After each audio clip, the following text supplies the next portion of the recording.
Ei, Pep! Hola! Què farem avui aquí? Mira, avui farem el moc d'en King Kong. El moc d'en King Kong? Sí. Va, no t'espantis. És un experiment molt senzill, que els nostres amics poden fer a casa seva, perquè fan falta uns materials molt senzills de trobar. Potser el més difícil és aquest d'aquí, que és el bòrax. És un compost de bor. Després en parlarem del bor. I això d'aquí ja ho veieu, és cola blanca. Una cola blanca a base de polivinil. Parlem del bor, Pep. Imaginem que estem a principis del segle XIX. Hi havia una competició entre anglesos i francesos per descobrir nous elements. Davy havia aconseguit guanyar en els francesos descobrint el clor. I els francesos no s'ho podien permetre. I aleshores Napoleó Bonaparte va subvencionar fort un científic, Guy Lussac, perquè investigués a veure si era capaç de separar el bor dels elements en els quals es trobava. Va invertir molts diners. Va aconseguir separar el bor. I aquesta va ser una de les victòries científiques dels francesos. El bor el tenim aquí en forma de bòrax. I ara el que farem, Pep, serà barrejar aquest bòrax, que són uns 4 grams aproximadament, i el dissoldrem amb 100 mil·lilitres d'aigua, un vaset. I jo faré el mateix aquí amb una mica de cola. Les quantitats es poden fer a ull. Aquest és un experiment que podeu fer, com he comentat, el podeu fer a casa. Posarem més o menys un dit.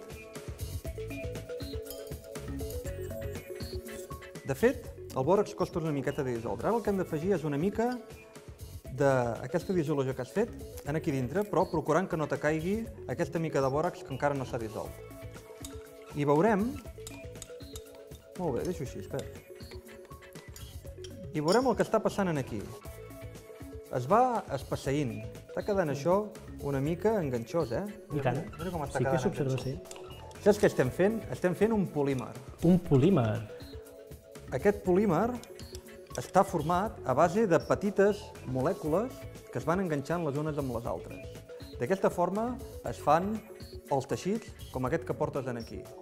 Per exemple, molts plàstics també estan fets a partir de polímers com aquest.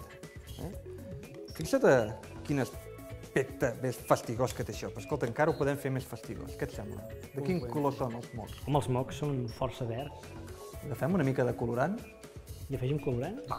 Vinga.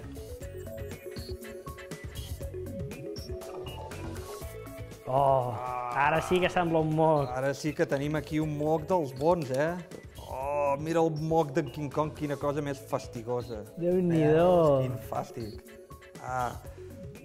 El bor ha estat el responsable de la polimerització d'aquest monòmer.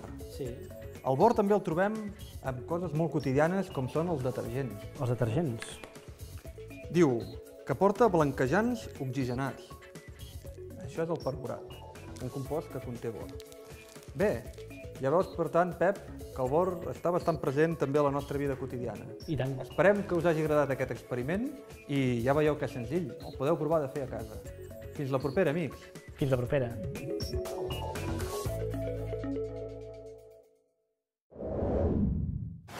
Això